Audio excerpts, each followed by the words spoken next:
मेरे प्रिय बच्चे, जब मनुष्य का समय बदलने वाला होता है, तब उसे विभिन्न प्रकार के अनुभव होने लगते हैं। कुछ ऐसी अनुभूतियां होती हैं जो सामान्य दिनों में तो वो महसूस नहीं कर पाता, लेकिन जब नियति उसके पक्ष में कार्य करना प्रारंभ करती है, तब उसे ऐसा महसूस होता है। उस समय या उसे रुचिकर हो सकता हो ना लगे, उसे लगने लगता है कि कुछ भी उसके अनुरूप नहीं चल रहा, लेकिन वास्तव में तो घटना कुछ और ही घट रही होती है। वास्तव में सब कुछ उसके पक्ष में ही कार्य करने लग जाता है। तुम अब तक जिस चीज की आकांक्षा में बैठे थे, जिस तरह के समय के आगमन की तैयारी कर रहे थे, अब वह होने वाला है और तुम इससे वंचित न रह जाओ, इसलिए इस अवसर को बिल्कुल भी ना खोना। इस संदेश को तुम्हें पूरा सुनना है, चाहे परिस्थिति कोई भी हो। इसे बीच में छोड़कर जाने की भूल ना करना। यह तुम्हें निरंतर बताया जाता है, क्योंकि तुम संदेशों में छुपे हुए संकेतों को ठीक प्रकार से पहचान नहीं पा रहे, जबकि तुम इसमें सक्षम हो। तुम योग्य हो और पूरी तरह से हकदार हो इसे अपनाने के, इसे समझने के। पर कहीं तो तुम थोड़ी चूक कर रहे हो। अपनी भूल को सुधारने का तुम्हें नियमित रूप से अवसर भी प्रदान किया जा रहा है। तुम्हारी शिकायतों पर निरंतर कार्यवाही हो रही है, लेकिन एक चीज है जिसकी वजह से कुछ बाधाएं आ रही हैं। सर्वप्रथम तुम्हें अपनी मानसिकता को बदलना होगा। मनुष्य की सोचने की शैली यह तय कर देती है कि वह किस ओर आगे बढ़ेगा। वह प्रगति की सीढ़ियां चढ़ेगा या फिर दर्द के दलदल में धंस जाएगा, क्योंकि पीड़ा तो उसे मिलनी ही है, लेकिन वह पीड़ा का प्रयोग किस प्रकार से करता है, यह उसकी मानसिकता पर निर्भर करता है। तुम्हारे जीवन में जो दुख, जो कष्ट आ रहे हैं, उसके पीछे एक बहुत बड़ी योजना है। तुम यदि इस योजना को समझ नहीं सके, तो अपने ही हाथों अपना नुकसान कर बैठोगे। तुम्हें किसी भी परिस्थिति में चिंता करने के बजाय थोड़ा शांति से सोच विचार करना है। सहम कर बैठ जाने के बजाय निडरता से परिस्थिति का सामना करना है। ऐसा करना तुम्हारे लिए आवश्यक है, क्योंकि तभी तय हो सकेगा कि तुम वास्तव में किसी चीज को कितनी शिद्दत से चाहते हो। तुम पर जीत की कृपा बरस रही है, इसलिए इसी क्षण तुम्हें इस जीत को आकर्षित करना है। बार बार तुम्हें यह कहा जाएगा, लेकिन इसी क्षण संख्या 1111 लिखकर यह पुष्टि कर दो कि तुम पूरी तरह से तैयार हो इस जीत को अपनाने के लिए। तुम इच्छुक हो इस जीत को अपने जीवन में लाने के लिए। प्रिय बच्चे, तुम्हारा उद्धार होने ही वाला है। मेरे बच्चे, आज मैं तुम्हें बहुत ही महत्वपूर्ण बात बताने आया हूं। तुम्हारे जीवन में इस समय जो दौर गुजर रहा है, वो तुम्हारे जीवन का सबसे महत्वपूर्ण दौर है। मनुष्य के जीवन में जब वो एक ही तरह का जीवन जीता रहता है, तो उसे जिंदगी में ऐसा समय आता है जब वो कुछ भी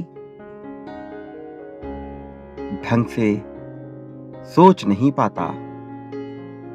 वो अपने जीवन में ऐसा उलझ जाता है कि छोटी से छोटी चीज भी उसे समस्या लगने लगती है। मेरे बच्चे, मैं जानता हूं तुम्हारे जीवन में इस समय क्या गुजर रहा है। तुम्हारा मन किन प्रकार के उलझनों से उलझा हुआ है। कैसे छोटी से छोटी चीज भी तुम्हारे जीवन में समस्या उत्पन्न कर देती है। यह अलग बात है कि तुम मानसिक रूप से अत्यंत मजबूत हो। तुम सदैव ही दूसरों का सहारा बनते आए हो, लेकिन कभी कभी तुम इतने हताश, इतने निराश हो जाते हो कि तुम्हें भी सहारे की आवश्यकता पड़ती है। कोई भी मनुष्य, चाहे वो कितना ही बलवान, कितना ही शूरवीर या फिर कितना ही साहसी क्यों ना हो, कभी ना कभी उसके जीवन में ऐसा दौर आता है जब वो पूरी तरह से हताश हो रहा होता है। तब उसका किसी भी कार्य में मन नहीं लगता, क्योंकि उसे आगे की राह दिखाई ही नहीं पड़ती। अपने परिवार, अपने प्रेम जीवन में भी वो नीरसता का सामना कर रहा होता है। चाहे उसके मित्र हों या कोई उसका सगा संबंधी ही क्यों ना हो, उसे किसी से भी राहत नहीं मिल रही होती, क्योंकि उस समय उसे आवश्यकता होती है किसी ऐसे मनुष्य की जो उसे अपने गले से लगाकर, अपने सीने से लगाकर उसे सहारा दे सके, उसे ये बता सके कि संसार में वो अकेला नहीं है। कोई ऐसा शख्स होना चाहिए जो उसे यह एहसास दिला सके कि वो उससे इस हद तक प्रेम करता है कि यदि उसने कोई गलत बात भी कह दी, कोई गलत कार्य भी कर दिया, तो भी वो उसे जाने नहीं देगा। तब भी वो उसका ख्याल रखेगा। मेरे बच्चे, तुम अपने जीवन में बहुत से लोगों का सहारा बने हो। बहुत से लोगों को तुमने राहत पहुंचाई है। बहुत से लोग जब मुश्किल में रहे हैं तो तुमने उन्हें सहायता दी है। ये केवल आर्थिक सहायता नहीं, बल्कि मानसिक सहायता के रूप में भी रही है। मानसिक सहायता मनुष्य के लिए आर्थिक सहायता से भी ज्यादा महत्वपूर्ण होती है। कई बार मनुष्य के कहे हुए दो शब्द भी किसी दूसरे शख्स को प्रगति तक लेकर चले जाते हैं। जो कार्य धन नहीं कर पाता, रिश्ते, संबंध, नाते नहीं कर पाते, जो कार्य भक्ति नहीं कर पाती, वो कार्य मनुष्य के केवल कहे हुए दो शब्द कर जाते हैं। प्रेम और अपनत्व से कहा हुआ दो शब्द किसी भी धन से बढ़कर होता है। तुम्हें भी इस समय ऐसे ही सहारे की आवश्यकता है।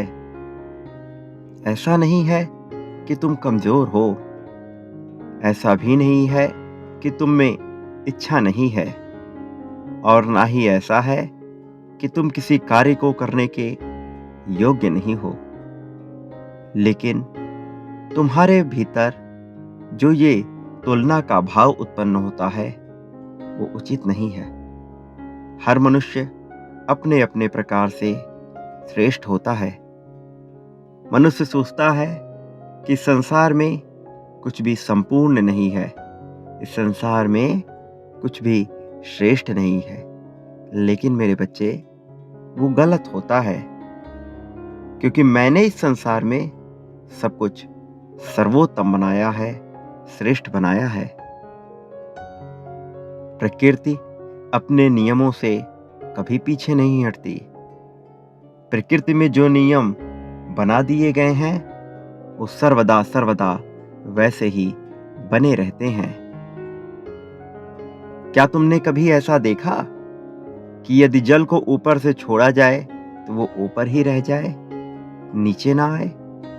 ऐसा नहीं हो सकता। झरने से बहा हुआ पानी अवश्य ही समुद्र में मिलता है, ना कि बादलों में जाता है। मेरे बच्चे, जिस प्रकार गुरुत्वाकर्षण का नियम कार्य करता है, उसी प्रकार प्रकृति के सारे नियम कार्य करते हैं। फिर चाहे वो आकर्षण का ही नियम क्यों ना हो, सारे ही नियम अपने अपने तरह से कार्य करते हैं। एक ऋतु के बाद जो ऋतु निश्चित होती है, वही ऋतु उस जगह पर आती है। मेरे बच्चे, ऋतुएं कभी अपना स्वभाव नहीं बदलती। यदि किसी स्थान पर ठंडक के बाद गर्मी, गर्मी के बाद बरसात आता है, तो सालों साल वहां पर ऐसा ही होता है। ऐसा कभी नहीं होता कि ठंडक के बाद सीधे बरसात आ जाए। मेरे बच्चे, ऋतुओं का नियम भी होता है। इस संसार में सब कुछ श्रेष्ठ है। उसी प्रकार से जीव जंतु, अजीव, सूक्ष्म जीव सब कुछ अपने अपने जगह पर श्रेष्ठ हैं। परंतु हर किसी की महत्ता, हर किसी की वास्तविकता अलग होती है। जिस प्रकार सोने की बाली का कार्य सोने की अंगूठी नहीं कर सकती, जिस प्रकार अंगूठी का कार्य पांव की बिछिया नहीं कर सकती, जिस प्रकार बिछिया का कार्य पांव का पायल नहीं कर सकता, किंतु वो सभी बने तो सोने के ही होते हैं ना। अर्थात तत्व तो एक ही हैं, लेकिन उनके कार्य अलग अलग हैं। उसी प्रकार से सभी मनुष्य एक ही तत्व से बने हैं।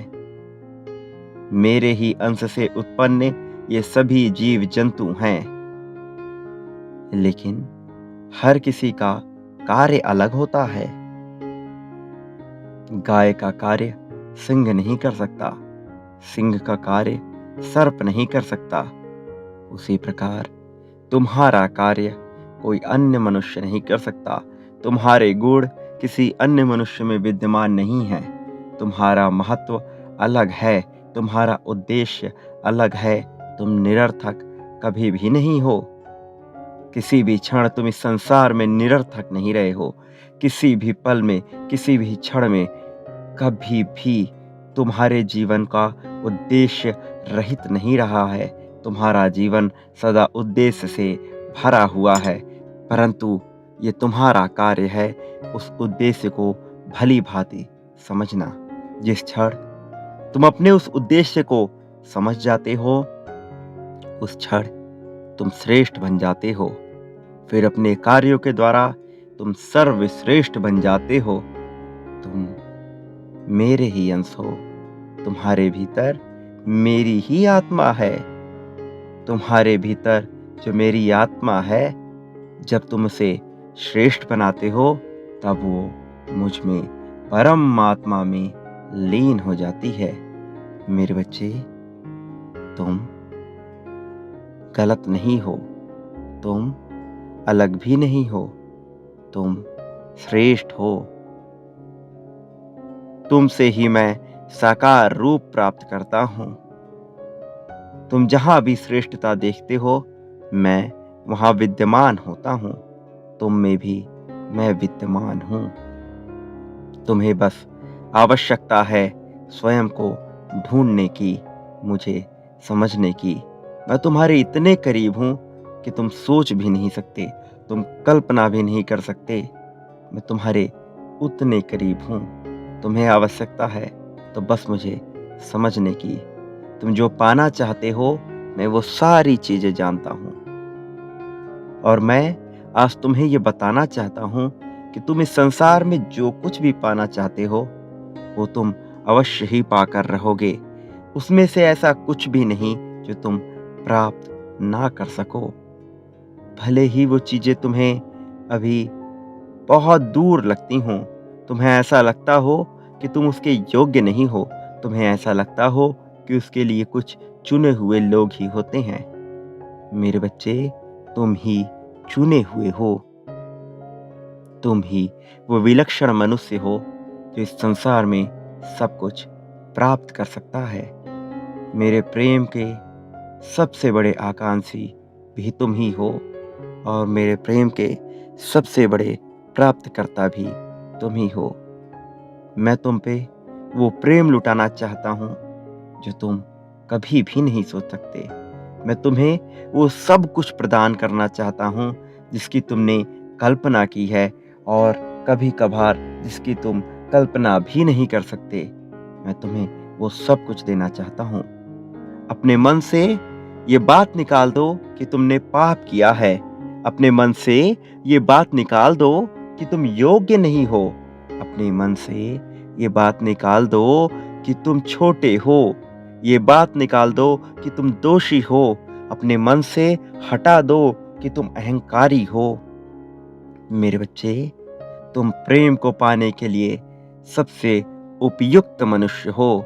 तुम प्रेम को पाने के लिए सबसे ज्यादा सार्थक मनुष्य हो।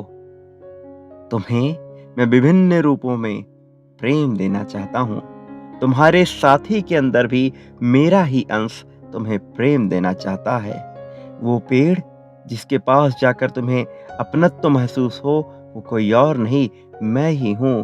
उन नदियों की लहरों के पास जहाँ तुम्हें सुकून का एहसास होता है, वहाँ कोई और नहीं होता, मैं ही होता हूँ। हवाओं के वो सारे झोंके जो तुम्हें भिगो देते हैं, बारिश की वो बूंदें जो तुम्हें शांति प्रदान करती हैं, जो तुम्हारे मन को सुकून देती हैं, वो कोई और नहीं, मेरे ही अंश हैं। उन्हें किसी और ने नहीं बनाया, तुमने बनाया है। तुम्हारी कल्पनाओं ने बनाया है, तुम्हारी आकर्षण ने बनाया है, तुम्हारे जीवन जीने की इच्छा से उत्पन्न हुए हैं ये। लेकिन जब कभी कभी तुम क्रोध में स्वयं को बुरा बोलते हो, क्रोध में विलाप करते हुए जब तुम अपने ही दुख की कल्पना करते हो, तो मेरे बच्चे, तुम स्वयं को दुख नहीं दे रहे होते, मुझे दुख दे रहे होते हो। क्योंकि तुम्हारी उन कल्पनाओं से ही दुख का भी जन्म होता है। जब तुम अपने साथी से क्रोधित होकर बात बात पर लड़ते हो, जब तुम अपने परिवार से क्रोधित होकर छोटी छोटी बातों पर लड़ते हो, तो तुम अपने उस महान उद्देश्य से दूर जा रहे होते हो जिसके लिए तुम इस भूलोक पर आए हो। तुम्हें क्या लगता है, तुम इस भूलोक पर क्यों हो? मेरे बच्चे, तुम यहाँ के वासी नहीं हो। तुम्हारा संबंध इस भूलोक से नहीं है। तुम तो उस दैवीय लोक से हो जहाँ कुछ भी पाना कठिन नहीं है। तुम उस दैवीय लोक से हो जहाँ सब कुछ बहुत आसानी से तुम्हारे कदमों में आ सकता है। मेरे बच्चे, तुम श्रेष्ठ हो, तुम्हें ये समझना होगा। ये बात अहंकार की नहीं है, ये बात आत्मविश्वास की है। अपने आप को कमजोर मानकर तुम अपने भीतर का आत्मविश्वास चकनाचूर कर देते हो, जबकि तुम उससे कहीं ऊपर हो। छोटी छोटी बातों से, छोटे छोटे झगड़ों से, छोटे छोटे ईर्ष्या द्वेष से कहीं ऊपर हो तुम। मैं जानता हूं तुमने अपने भीतर से ईर्ष्या द्वेष का खात्मा कर दिया है, लेकिन कुछ चीजें हैं जिनसे अभी तुम्हें बचना है। मेरे बच्चे, तुम्हें समझना होगा कि तुम इन सभी चीजों से बहुत ऊपर हो। इसलिए अपने जीवन की समस्त चिंता त्याग दो और कभी, चाहे तुम्हें कितना ही दुख क्यों ना हो, अपने बारे में कुछ भी गलत मत कहो। चाहे कितनी ही पीड़ा क्यों ना हो रही हो, ऐसी कल्पना मत करो कि तुम्हें दुख मिल रहा हो। संगीत सुनते हुए एकांत में रहकर भी तुम ऐसी कल्पना मत करना। मेरे बच्चे, सुख की कामना करो, सुख की कल्पना करो और सब कुछ भूल जाओ। सब कुछ ये सोच कर करो कि जो हो रहा है वो ईश्वर द्वारा ही हो रहा है। तुम्हारे जीवन से मैं दुख ऐसे दूर कर दूंगा जैसे कभी दुख होता ही ना हो। तुम्हारा जीवन स्वर्ग जैसा बन सकता है मेरे बच्चे। बस तुम्हें स्वयं में विश्वास करना है, क्योंकि तुम सर्वश्रेष्ठ हो। तुम सर्वश्रेष्ठ जीवन पाने के लिए सबसे उपयुक्त हो। तुम सबसे सार्थक हो। मेरा आशीर्वाद हमेशा तुम्हारे साथ है। समस्त चिंताओं को त्याग दो, दुखों को त्याग दो। भूल जाओ कि संसार में कोई दुख भी है। भूल जाओ कि कोई तुम्हें प्रेम नहीं करता। याद करो तो केवल उन लोगों को जो तुमसे बेइंतहा प्रेम करते हैं।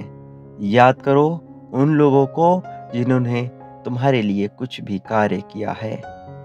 मैं सर्वदा तुम्हारे साथ हूँ। तुम्हारे जीवन को बदलने से मैं बस जरा सा दूर हूँ। तुम्हें बस थोड़ी सी कल्पना करनी है, सकारात्मक, सुचारू, आनंद भरी कल्पना। ऐसी कल्पना जिससे न केवल तुम्हारा जीवन बदलेगा, बल्कि तुम्हें चाहने वाले सभी लोगों का जीवन बदल जाएगा। मेरे बच्चे, तुम्हारा जीवन सुखपूर्वक व्यतीत होने वाला है। आने वाले अगले 15 दिन तुम्हारे लिए बहुत महत्वपूर्ण है। ये दौर तुम्हारे लिए बहुत महत्वपूर्ण है। सदा सुखी रहो, तुम्हारा कल्याण होगा। लेकिन इसके साथ ही यह बात तुम कभी मत भूलना कि तुम इस संसार में अपने लिए जो चाहते हो, तुम्हें बदले में भी वही बांटना होगा। क्योंकि तुम जिस तरह की ऊर्जा छोड़ते हो, बदले में वही ऊर्जा पुनरावृत्त होकर तुम्हारे पास चली आती है। तुम यदि धन चाहते हो तो धन बांटो, यदि प्रेम चाहते हो तो प्रेम बांटो, करुणा चाहते हो तो करुणा बांटो, अपने प्रति दया और सहानुभूति चाहते हो तो वह बांटो, अपने प्रति ईर्ष्या द्वेष चाहते हो तो वह बांटो। तुम अनजाने में भी जो बांटोगे, बदले में वही प्राप्त होगा। मेरे प्रति भी तुम जो बांटोगे, बदले में वही तुम्हें कई गुना होकर के प्राप्त होगा। फिर चाहे वह पूरी तरह से सकारात्मक हो या पूरी ही तरह से नकारात्मक हो, तुम पर कृपा तो बरसेगी, लेकिन यह तुम्हें तय करना है कि तुम उसे सकारात्मक तरीके से चाहते हो या फिर नकारात्मकता की आग में झुलसा हुआ चाहते हो। प्रिय बच्चे, हर तरह से चुनाव तो तुम्हारा ही होगा, फैसला तो तुम्हें ही लेना होगा। केवल परिस्थितियों का निर्माण मेरे द्वारा किया जाएगा। प्रार्थनाओं के फल से तुम्हें बहुत कुछ हासिल होगा, लेकिन हर बार तुम्हारा चुनाव सामने आएगा। और मेरे संदेशों की प्रतीक्षा में तुम अवश्य रहना, ताकि तुम कोई गलती ना कर सको। यदि कर भी दो तो मैं तुम्हारा मार्गदर्शन करता रहूं। मैं सदैव तुम्हारे पास आता रहूं, ताकि तुम्हें कोई नुकसान ना हो, ताकि तुम पर कोई उंगली ना उठा पाए, कोई आंच ना उठा पाए। मेरे प्रिय बच्चे, तुम्हारा समय आ चला है। ये उचित समय है जब तुम्हारे लिए सब कुछ लिखा जाएगा, जब सब कुछ तुम्हारे पक्ष में ही होगा।